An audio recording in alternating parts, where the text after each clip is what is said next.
Hello, everybody. We're so excited that you're here. I'm the chair of the Visual and Media Arts Department, and I'm actually going to hand it over to our wonderful photo IA and everything person. Everything runs with Elizabeth's help, and she brought in our next speaker, Daniela. We're so excited to have her. I wanted to just really quickly before we forget, because things get short at the end, please keep in mind we're going to have our next speaker, Mark McKnight, sorry, on Thursday, April 29th. So just put that in the back of your head and you're going to see more information posted. Probably your professors will give it to you. Elizabeth, please, Elizabeth Prager is an incredible artist and also a teacher. So we're so excited to have her and excited to have her introduce Daniela Lieja Quintanar. Yeah, thank you. I'm so happy to have Daniela, and so Daniela is a brilliant curator, thinker, and activist. And I had the pleasure to work with Daniela in 2018. And you know, the art world is small. So beforehand, I was like, let me ask some people I know who worked with Daniela and just ask them. Let me put some feelers out.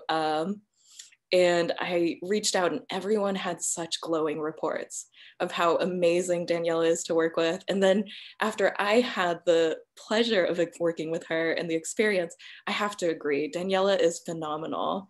She's the chief curator and director of programming at LACE.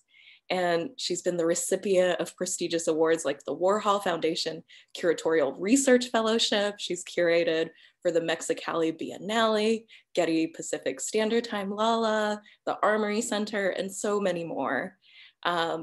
Something we talk a lot about at LACC and as part of our discourse is how do we decolonize our syllabi? How do we sort of expand our ideas? How do we shift our ideas from a Western-centric view to one that celebrates, focuses on the brilliance of artists and scholars across the globe, in particular in the global South?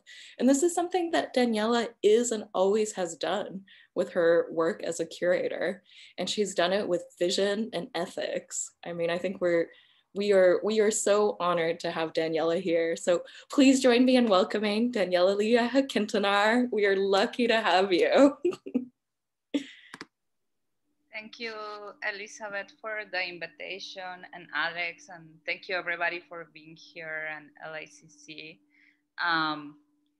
Yeah, I guess I just first I wanna do a land acknowledgement of the traditional Tongva land that we're all on it. Maybe some of you are not here in Los Angeles. If you are in other area, it would be nice if you also share in what traditional land are you located, and like also recognizing the Tongva people as future, present, and past caretakers of this land, and also that we are sharing this land with many people that has come from different parts of the world, and in specific other indigenous groups from Latin America, from El Caribe, and also like Asia and Oceania, and also other Native Americans that has been displaced from their own original land that have been that are sharing this space with us.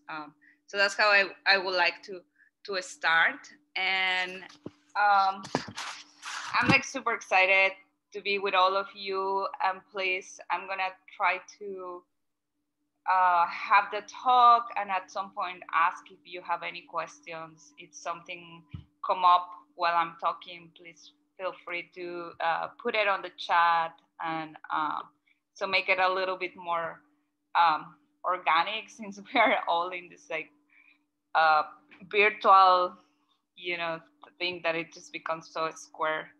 So if feel free to do that. And Elizabeth, if a question come up and I don't see it because I'm talking, please let me know. Feel free to interrupt. So yeah, I also wanna like situate my practice so you understand more where I'm coming from. And I have 7 years living here in the United States. I live all my life in Mexico City.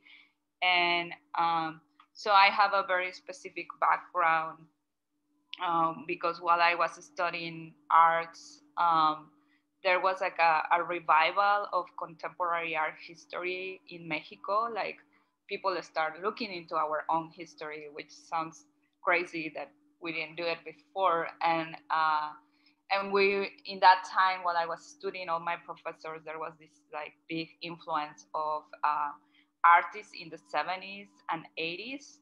Um, in that time in Mexico, there was a lot of like controversial because there was a lot of student social movements and indigenous movements. And the artists in that time, is the generation of los grupos, the groups, because they decide to start working in collectives. So it was like a big group of collectives working together and denying the idea of the individual artist, which is very interesting. So I'm coming from that influence, and it's always a constant reference to me.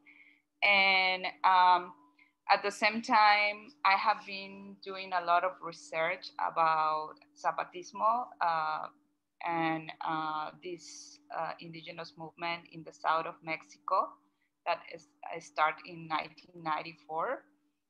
And they have been, uh, the Zapatismo is kind of like a big influence in Mexican society. And for me, it has been like an important inspiration because it was an uprising in 1994, but later it becomes like a more thoughtful movement that was also in connection with a lot of social movements around the world. And they call it like, the first cyber guerrilla because they were able to connect with different people. But something interesting or important about this is that they were declaring the war against the Mexican government, but also against neoliberalism. And like recognizing that in that time, there was going all this process that we are actually right now living. And like they were warning us and being like, this is gonna be fucked up. There's gonna be like, and we are under that situation in the United States and in Mexico and in whole Latin America. The project of capitalism and neoliberalism, that is a continuation of a colonial project, is, we see it now with COVID, like the injustice that is happening and who were the communities that has been more affected, the Black and Latinx community.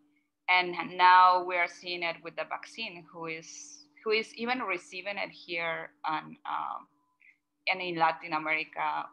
It's in Latin America and the whole countries, the whole world. So anyways, sorry, I start getting into other line, but just wanna like situate that my research is very focused on that. And then the other part is I live right now, I'm at Lieja, but I live in Boyle Heights, and I have been there for around 5 years. And also I recognize the influence of that community that has embraced me, but also that has taught me a lot about resistance against racism, displacement, and erasure. And I am part of the LA Tenants Union, and specifically the local of East Side, that is Boyle Heights. And I really, that's a, like, I want to recognize that influence and that work that many activists and artists in that neighborhood have been doing. So my practice, I describe it as multidimensional, active in decolonize, recognizing that I'm not like decolonizing, it's something that is active, that we have to do it in our practice if we're interested in this discourse. And is transfeminist, And this is a term that I brought from Sayak Valencia, who is a writer from Tijuana. And I'll talk a little bit more later, but transfeminist in terms of building strategies and alliances across different resistance. My curatorial practice also is in coalition with social movements and also looks for coalition. And it's of course experimental. Like, I know this is like a repetitive word, but I think it's good that to think about our our practices as experimental, and there are open spaces.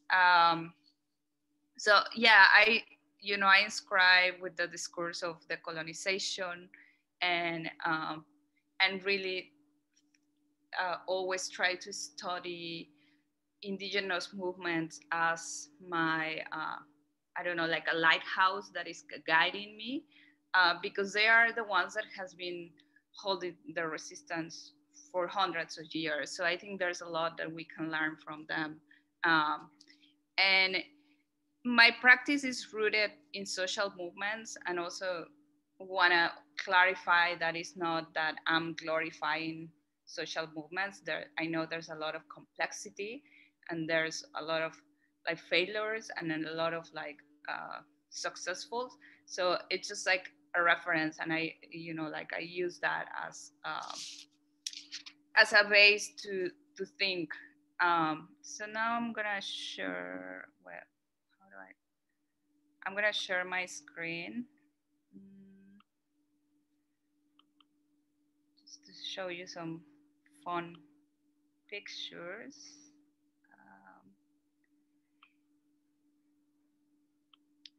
So yeah, I actually call it like this presentation curatorial collaborative. And I've been like trying to define this, like curatorial practice that is collaborative or curatorial collaborative. But well, this is like, this is Lace. And if you don't know Lace, you should come and visit us, because we actually are opening finally after a year. Our space by appointment. Unfortunately, it's not gonna be like here we see this awesome opening. We're opening a show that I'm curating called Intergalactics Against Isolation. And yeah, I just wanna show you that also that's other background, like that's where I'm working at right now. And Lace is is a place that was founded in 1978 by a group of different artists. Some of them are really iconic artists from the Chicano contemporary art, the collective ASCO, that actually this is part of the collective ASCO, and Harry Gamboa Jr., Patsy Valdez, Gronk, and Roberto Gil Montes. There's like a really nice history of artists that actually start Lace, and they started in 1978. And it was a really like a space where there was like many people from different areas, and they were working together. And I just put like it's like 40 years of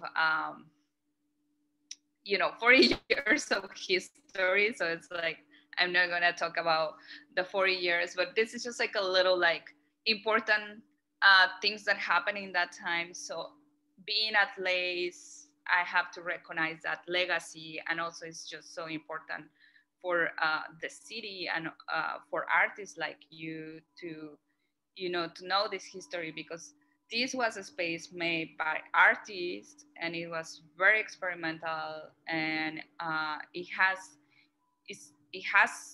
exists for more than 40 years. In the 90s, they moved to Hollywood Boulevard. That's where we are located.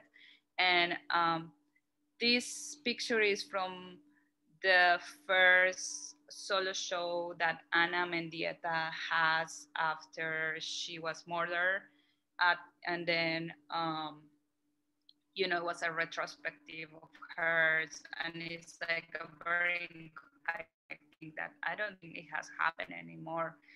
Um, and then these are like the parties at Lay's, and you know, Lay's had like that vibe, and that's why I was showing this. Like, this is an opening, so like I'm really interested in collective life and collective sharing, and it's you know, like part of like the my practice of, you know, recognize that also in the collective life, in the parties, in the sharing, in the encounters, um, we find knowledge that we can really like work at. And then talk I'm gonna talk about this show. Do you see my do you see the whole presentation and then see the Zoom, or you don't see the Zoom, my window of Zoom? We just see the slide. Okay. Yeah. Okay. Because like my window of Zoom is like on top of my slide, and I was like moving it around, but you just see the slide. Okay, thank you. So just gonna to connect with what I have to say. I want to show an example of a show that I made, organized 2 years ago, and it was called Unraveling Collective Forms. And I really was like interested in use. I have been trying to also, you know, we have in arts, we read a lot about like different theories, the French influence, Michel Foucault, Derrida, which they're awesome.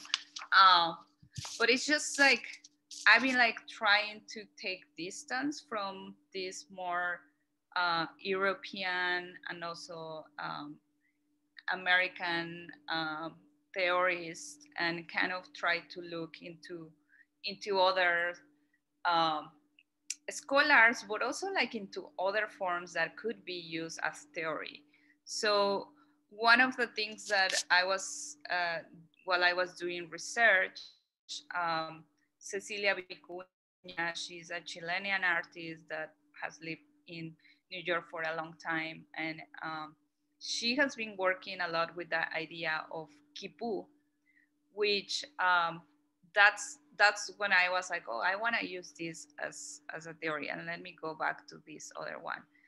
Um, so a quipu it was a language, a multisensory language that the ancient Incas create, and basically it was made by notes and colors. And what you see here is actually a quipu, and there's a narrative there, but we don't know what it is. Because when the Spanish arrived, they destroyed them, and it was like this really interesting language and form of communication. And I was very interested in this because what I was saying is, you know, it's like multisensory, and it's not just letters, it has like all these different things. So Cecilia Vicuña has used it in her work, and um, and I want to use it also for create an exhibition and thinking about like different threads of social movements and how we can like knot them together and thread them together.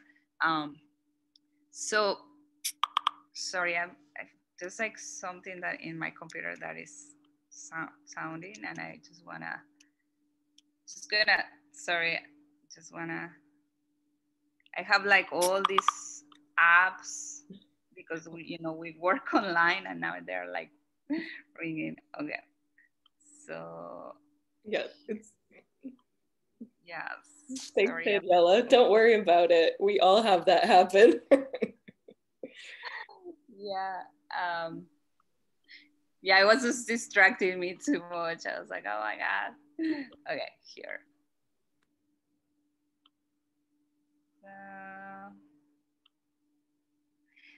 well, right now that I like stop, anybody has any question about something weird that I say or something that you are interested in share, just let us know.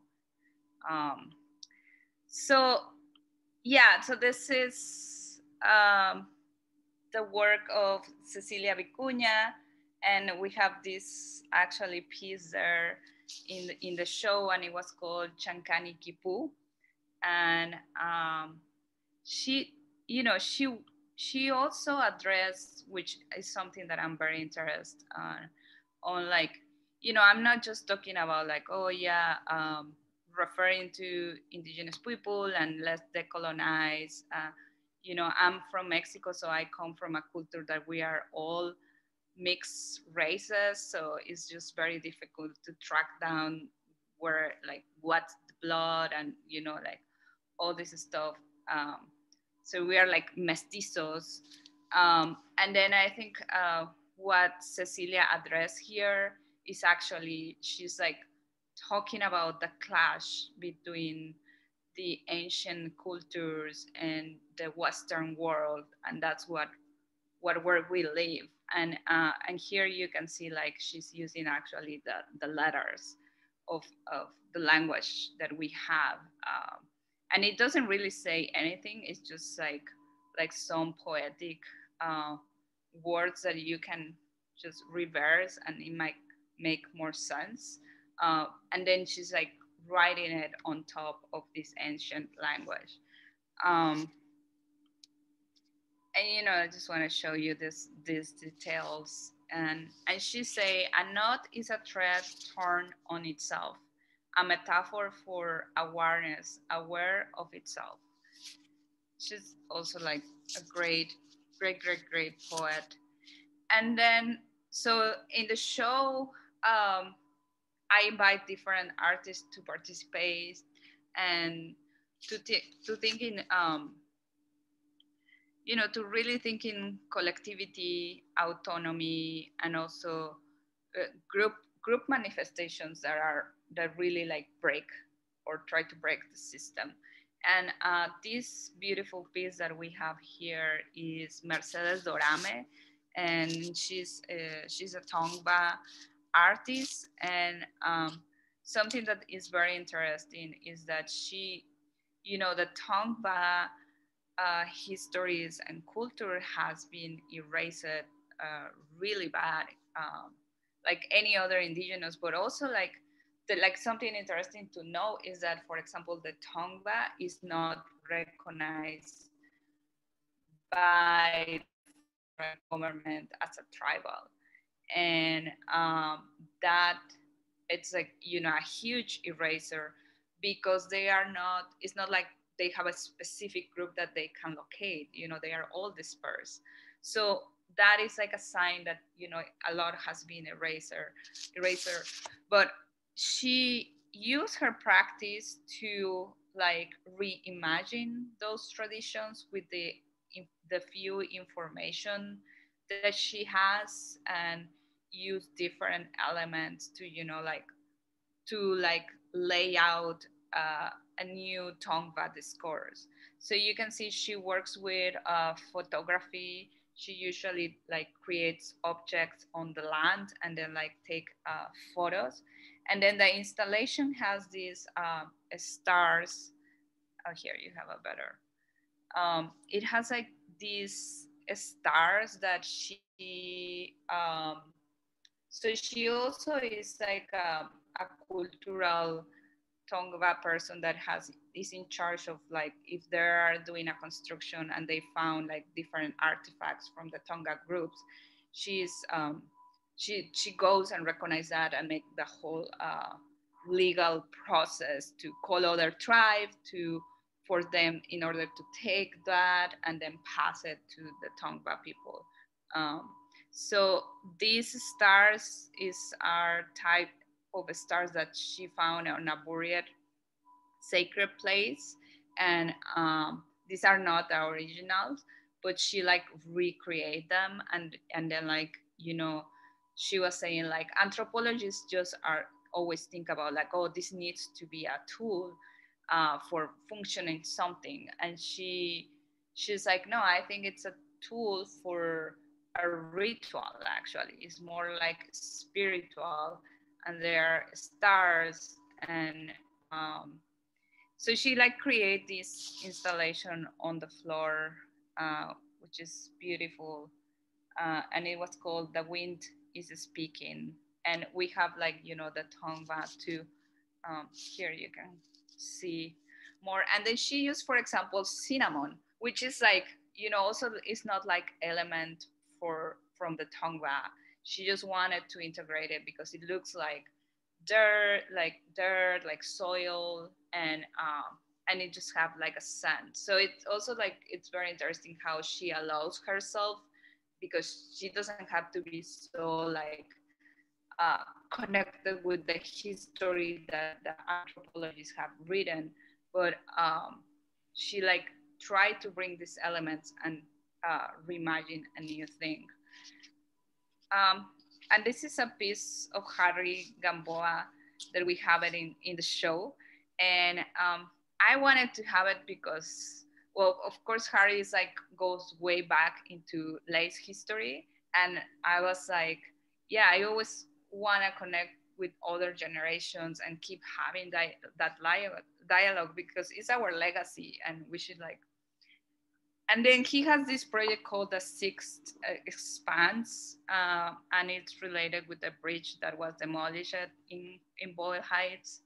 And we just have this image, and it was like big on a wall, but I just think it says a lot about like holding, like the community holding the bridge, and that was like a big fight. And at the end, you know, like right now they are building this giant new thing. You can see it here, on Boyd Heights. And there's, yeah, we're going through a process of like a lot of displacement because that bridge. And then here, I'm not gonna talk about each artwork because each one is so complex and has like so much to say. But I want to show you how the gallery was, how we conceived the gallery. We want to have this big space in the center where you can like easily move like a bench and create a space for encounters. Um, and here you can see, this is Carolina Caicedo. These portraits are from the series My Female Lineage of Environmental Resistance. And they are like drawings of women from different parts of the world that has been working, um, you know, against also, that's like the one of the big colonial project is, you know, like destroy uh, places to get resources. And I mean, that's what has been affecting us for a long time. I have And a question. This one, this is uh, all the people that take pick up images, or these are like from all these pictures are from what? so the portraits are, there are drawings, and there are drawings of specific activists, for example, from different parts of the world and different times. For example, here in the center, do you see my arrow? I think so, no? Yes. That's Berta Cáceres, and she was, because she was murdered by, you know, a transnational supported by the U.S., but she was fighting for against a dam that was built in Honduras, and that was gonna destroy all the rivers of Central America. And that dam was being built for create energy or like power for other countries, which is like very insane, because it's like, it's not for Honduras, it's like Honduras, it's like for export. So like, so yeah, so sorry, I just start explaining this, but yeah, all these are portraits of activist women in different times. And it's a collection that she's growing it, and she called it My Lineage, My Female Lineage, because also she's doing like a genealogy. She's like mapping her influence, because Carolina Caicedo also, her work is around environmental issues, and specifically she has been working on the Magdalena River in Colombia, which is again the same system. They are building a huge dam to export power to other countries, and they are destroying all Colombia. Mm.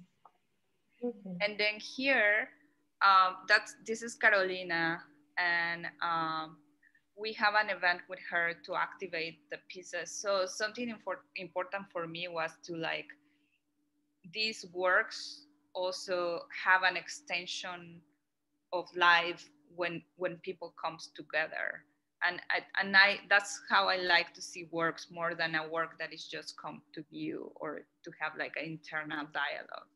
And she organized this event called Oral Histories of Environmental Resistance, and she invited these three persons who are part of the East Yard Communities for Environmental Justice, and they work in Long Beach and in East LA. And this is like community people that were like, we are in an area that is very contaminated, and they are building like places where they are like putting a lot of like trash and different things that are like really affecting our health.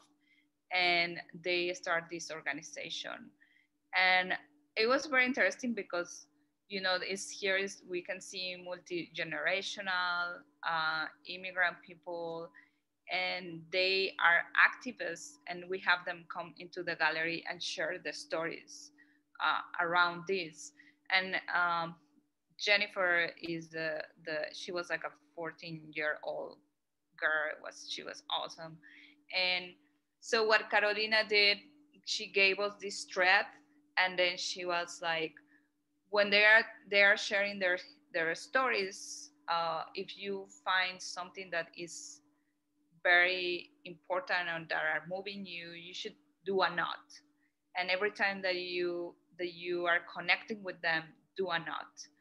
And um, and then we did this, you see in the corner, we put them, all the threads with the knots together. And it was just like a really nice, you know, environment. We also used this area that was designed for just like sitting on the floor. People were sitting on chairs. And that's like something very important for me to really have in the exhibitions, different ways to activate.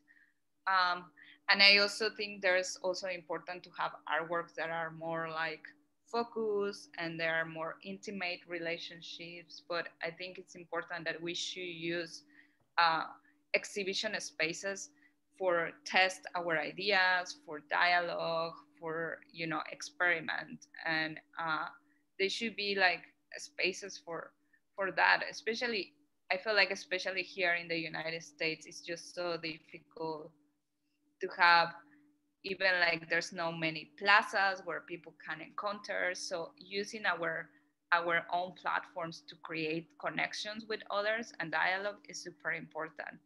And this is here we have two pieces. This is Janet Eller's, but I'm gonna talk more about this one where Daniela, you have a question. Fiona wanted to ask a question. Please. Fiona, do you want to unmute yourself and ask? Yeah, I was wondering why those knots were tied. Like, the knots? Yeah, the knots on the rope when they were discussing. Yeah, so, you know, she was doing, so because the show is connected with the idea of the kipu, of like doing knots, and doing a knot also is like a form of tie something and annotate something. So she was like saying like, use this thread to as a form of expression. So what, like every person on the audience has a thread, and then Carolina give them the task of like, while you are like in this encounter and you are listening to the stories of these people, every time that you feel like there's something that is marking you or like resonating with you, you will mark it in a knot. And basically what we did our own kipu, and it was like a collective kipu because it was, you know, like here these threads and these knots are just like echoes or marks of that reflection that we have with these people. Does that respond to your question, Fiona? Thank you. Yes, thank you. Thank you, Fiona. That feels nice. Thank you for asking questions, because now I just feel that I'm talking to the computer. But you know, like also connecting with that question of like the knots and tidying things, and you know, like a sensory space. Monica Rodriguez and Jorge Gonzalez create this space together. Jorge, both of them are from Puerto Rico, and Monica lives here and Jorge lives in the island. And he brought this beautiful weave tapestry. Here we can see it's like, I mean, we call it circular carpet, but was made by Enea, which is cattail, and it's like handcrafted. And he has a whole project of art craft, an art craft school that he has been developing in Puerto Rico as a way to connect with people that make traditional art craft in Puerto Rico, document that knowledge, and also like shared knowledge. So it's like an exchange of knowledge. And this is one of the results, this circular carpet that he did. And he sees as a space for people to come I and have a question. On this thing you mentioned, this he did handcraft in Puerto Rico. How long did it take him to like? Did he mention like the designs? Like what was it? Like like the sticks or what it was made of? like how long. It's called cattail, and it's like those ones, those plants that are you know, that grows on the lakes. I think, I don't know if I have a picture, but they like dry it and then they make braids. So if you see the weaving, it's like there are braids. You know, maybe here in the back. No, this is a different thing. So there are like braids, and then like do the technique. I don't know exactly like how they tie them together, but it's cattail, and it's on the lakes. So yeah, and I can talk a little bit. You will see other part about crafts here. So the idea of this space, it was like to bring people to get to know a specific knowledge. And what we did was invite Julia Bogani, who is this amazing Tongva educator and, you know, a like activist. And she made a lot of work, and actually she passed away a few weeks ago, unfortunately. So it's like a big loss for the community, but also we should be looking into her work of Julia Bogani. And she was amazing because she came and she has a previous dialogue and conversations with Jorge and Monica, and they were exchanging a lot of like techniques of how to do handcraft, especially like knitting with different plants. And then she came, we invite her into the space, and she gave us a class of how to knit baskets, but also how to do different the traditional tongva toys with different techniques. And at the same time, Jorge here is showing us how to also do a basket, and it's like a traditional basket from Puerto Rico. And then, so the idea was like to put together these two different type of knowledge and activate them and have a dialogue, and and inviting people to come and just like, you know, learn about this, because it was not only learning about the handcraft, it was learning about the history of Tongva people, the efforts that she has been doing, and the same thing with Jorge, and then kind of doing like cross collaboration, which is an important thing for me. And then one more element of this event is that I'm here reading, and that was like, I didn't explain this, but the library is a library based on an anarchist feminist Puerto Rican woman called Luisa Capetillo. If you ever want to, actually, she was the first one that was wearing the suit, the male suit.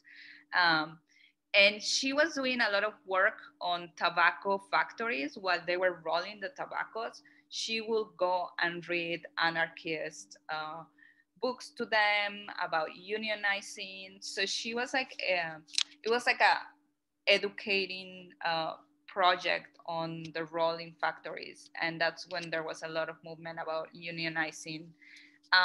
So we were doing kind of like the same action of like reading her texts while we were weaving. So there was there was like a connection between like learning by listening and learning by making with the hands. And it was an experiment, and it works, very well, even if it was like feminist anarchists, Tongva traditions, and Puerto Rican traditions. All of them had an echo, and they were able to like be in one space and create encounters. And I'll just show you more photos of the installation. I don't think I will have time to like talk about the rest, but and then here is again the show. We have a talk, so that's what I like to do in my practice. Like make encounters, use the space. And here we have Sayak Valencia, which I mentioned before, with some artists of the show. And we have a performance by Patrice Coulars on the Boulevard. It was beautiful. And then a performance with Demian Dinejasi and Holland Andrews. It was like a reading poem called Infected Mushrooms. And here, I'll read this quote, because this is when I was talking about transfeminism, and maybe I can stop there and we can watch the video. So just like a little background about Sayak Valencia, and that's what I was saying. Like I'm like looking for writers and thinkers that are not in the central areas, not even in Mexico City, because Mexico City, is the center. So Sayak Valencia, her thinking is coming from the border, from Tijuana. So I think that's like a very important value to think about her. And she has many books, but if you want to read about her, there's like a book in English called Capitalism Gore, or Gory, like the film. And it's really, really great.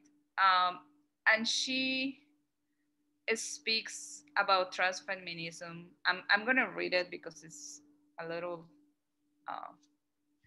dense. So, a transfeminist perspective, understood as an epistemological tool that does not merely include transgender discourse within feminism. So it's just saying like, yeah, we're talking about not only transgender and not only feminism. Those two together both suggest overcoming feminism but as a network that considers a stage of transit, migration, mestizaje, vulnerability, race, class, and gender, and articulates them with a historical memory of social uprisings to open up spaces and discursive fields to all the practices and subjects of contemporary moment. And basically, it's like the transfeminist perspective. Yeah, it's inspired by the transgender discourse, by the feminism, or the feminisms that are not centered in white feminism, but like the ones that are happening in other places.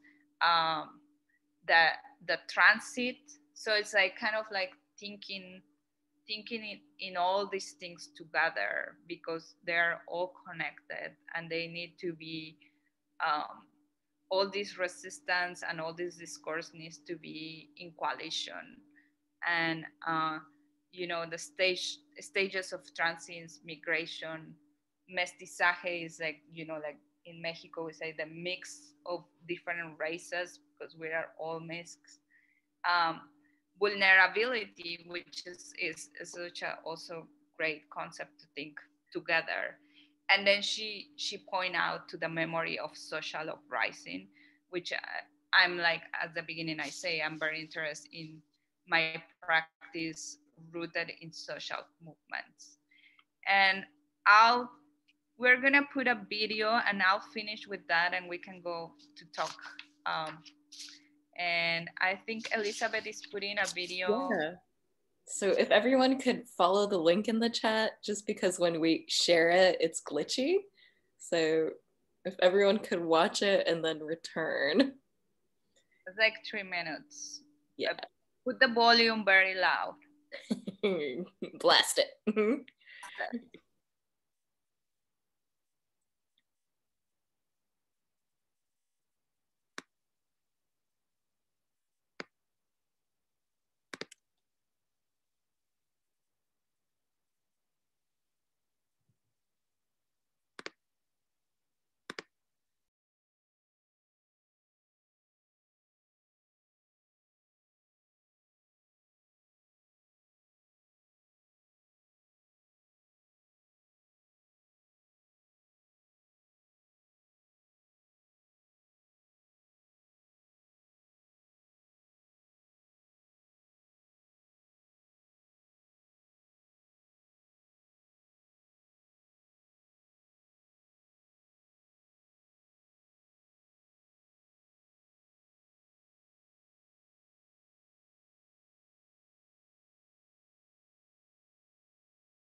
I I didn't watch it, so I don't know if it already passed the time.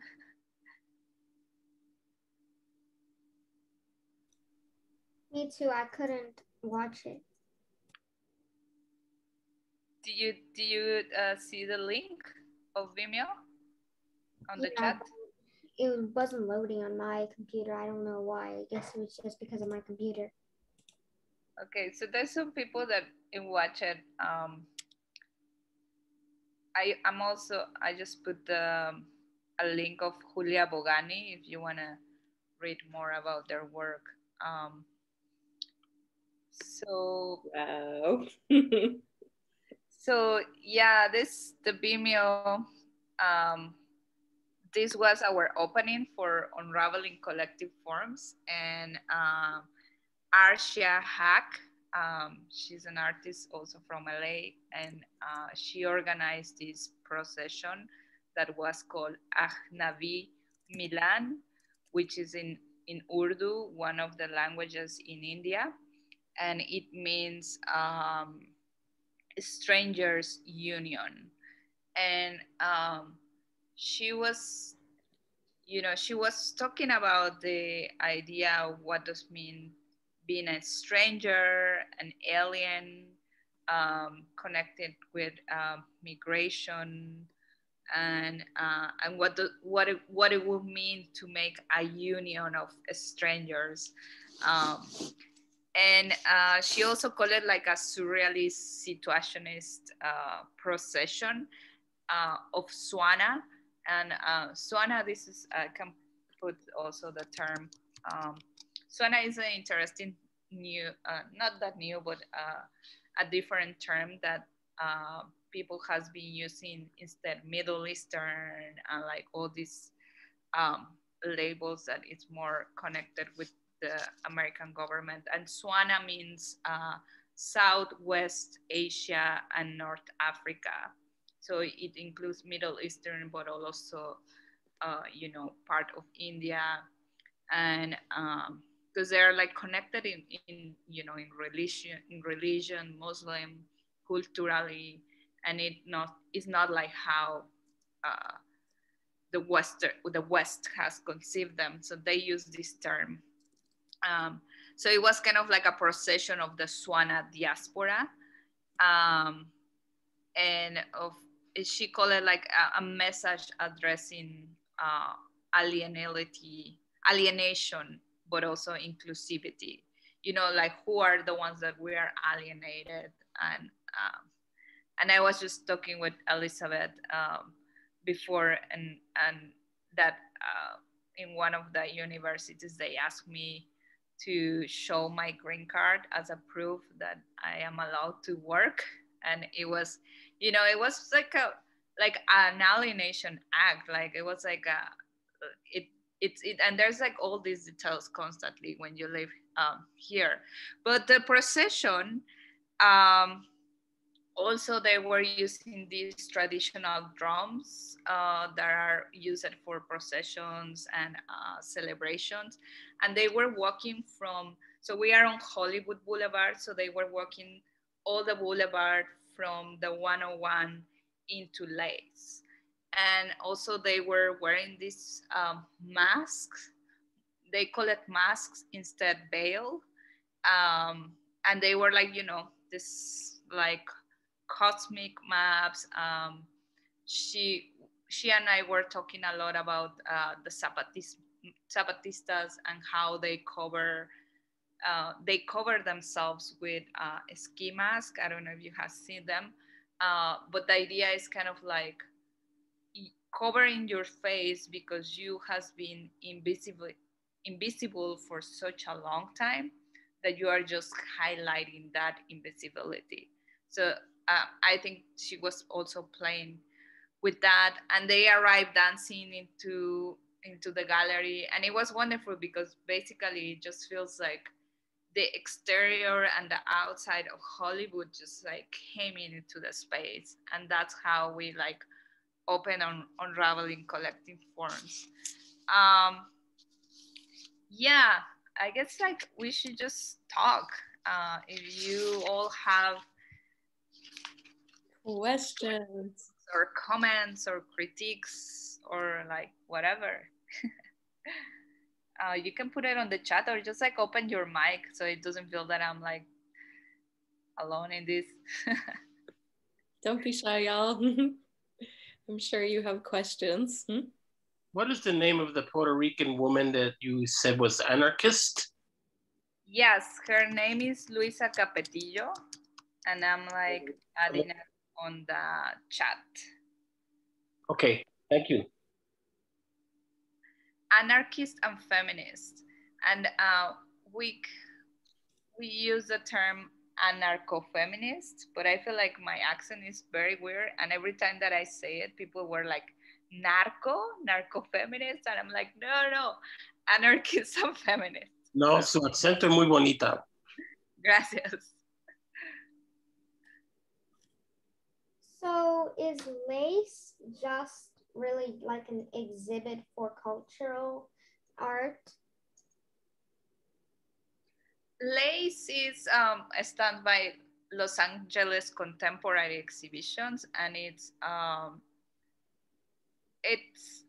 would define it more like an experimental art place where we work with different artists to do contemporary art, and also it's just like a place that is very flexible and become many things.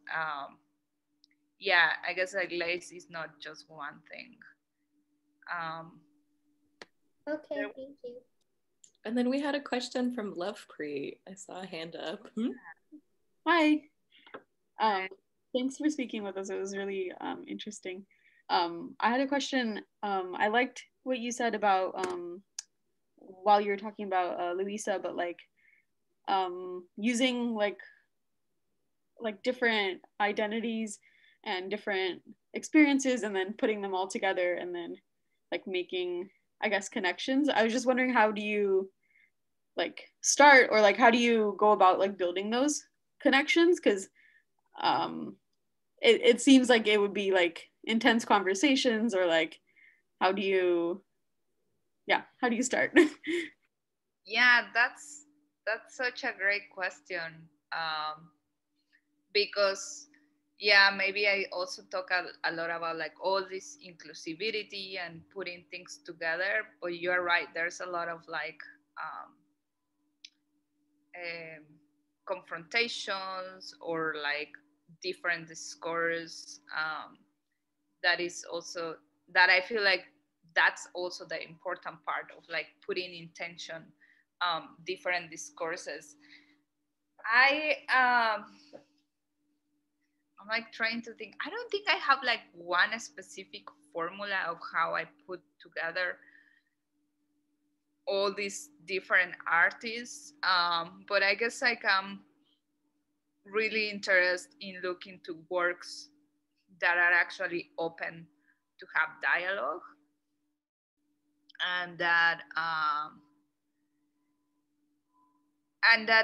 for example, I guess the thread here is very simple, but it was just like collective work, and I think collectivity is inserted in all these artworks, and an erasure, against erasure.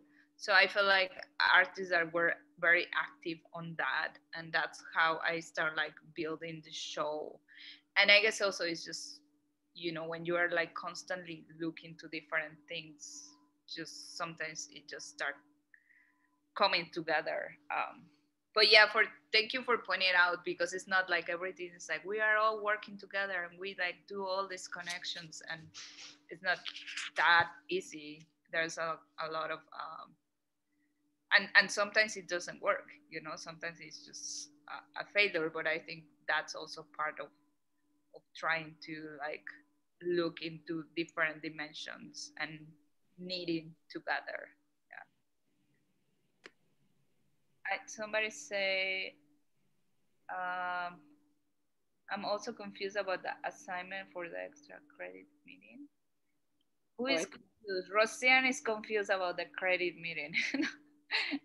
I don't know. I think that maybe was for somebody else. Daniela, have you seen the Showtime historical fantasy series Penny Dreadful City of Angels? No. Give how accurate the dislocation of indigenous. No, I haven't seen it. Do you wanna? I don't know who is DB. Do you wanna just share what it's about? That series? Do you wanna open your mic and share that? Oh, I think DB is gone. Maybe there. Does anybody has seen this Penny Dreadful City of Angels? Talking about TV shows, there's a City of Ghosts in Netflix. And actually, it's very interesting. It's like a kid's cartoon, but Mercedes Dorame has a story there, and it's very interesting. It's about LA and erasure histories. Let's see. Okay. Jonathan, are we going to have access to the recording of this meeting? I think so. Yes, I could answer that. Yes, all the recordings are posted to our YouTube, so you'll be able to see them.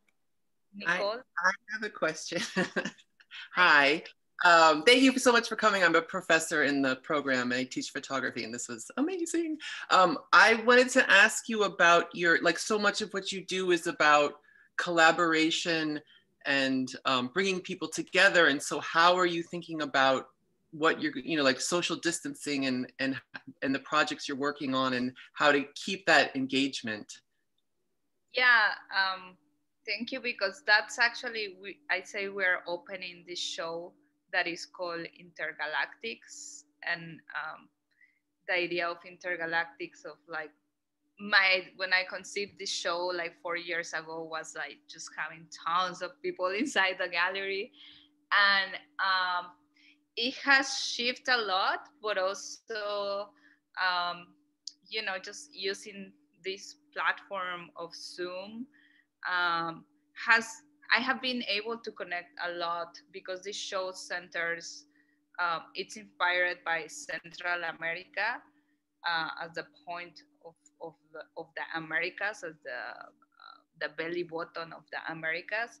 So I have been able to connect more with people over there through Zoom, and I have been able also, like, we have been having different groups on Zoom. But in terms of the show, definitely is a challenge. And we decide that for the show, we're just gonna do online programming. But, the idea is like actually being present, and it allows us to have a conversation between people from Honduras, Guatemala, Mexico, and the US. So the programming is kind of gonna be focus on that, but definitely is an element that I am very sad in terms of the person to person, and I hoping that, like, we now meeting little groups, so hopefully connecting with the space, people coming to the space. But yeah, definitely that's a big question. I wish I have like a big park or something like that. Thank you, Nicole. And then I think we have maybe time for one more question. I'm looking at the time. I don't want to. Thank you for that time, because then we have a studio visit. Yeah, so there was one question in the chat from Christina. Christina, did you want to unmute and ask directly? Or if not, I could read it. Yes, as I was looking at the video with the signs, I mean, I like the video, I like the drums, how they did the action, but what was the whole point of that, with the face cover and the mask? Because as I was looking at the video, most people, some of them did see, but they would just keep walking, but there's no like, I don't see like the meaning or what was actually they're trying to, kind of express or to say. Yeah. So the procession, she called it like a surrealist situation is. So it was just like a surrealist situation that suddenly happened on the street, kind of breaking with the reality, but also like merging a lot with Hollywood, because on Hollywood there's always like so craziness happening. And I actually didn't explain, and thank you for the question, because I didn't explain that they were holding that sign and it says, "I was a stranger and you welcomed me," which is a phrase from the Bible. And it's just, like it was imagine this were like an union of strangers, like refusing to be called immigrants, but there is a union of strangers that are reminding people about that idea of welcoming in my home. And it was just like a manifestation. I don't think it had like a very specific object, more than celebrate being a stranger and being together and dance together. And also, I think a manifestation of a big group of people with all this like, like silver shiny, was really like erupting the quotidianity of the boulevard. So there wasn't really like a specific, just different meanings, and more like the manifestation of the performatic act. Yeah. Oh, okay. Okay. So if nobody has other question, and if they do, I think people will just have to get in contact with you and go to your other lectures and events. Yeah, and please come to see Intergalactics Against Isolation, because we have all these commissions from, it's a collective of Mayan Cachiqueles researchers that are collaborating with Beatriz Cortez and Fiebre Ediciones, which is a collective of Mexico. They are doing a great installation. And then we have Tania Guiñiga, Cognate Collective, and then The Fire Theory, who is a collective from El Salvador. And we will have a lot of online programming, really fun online programming. So come and see the show. I'm actually usually here, so if you come and see the show, you can ask if I'm around and I can give you a walk through.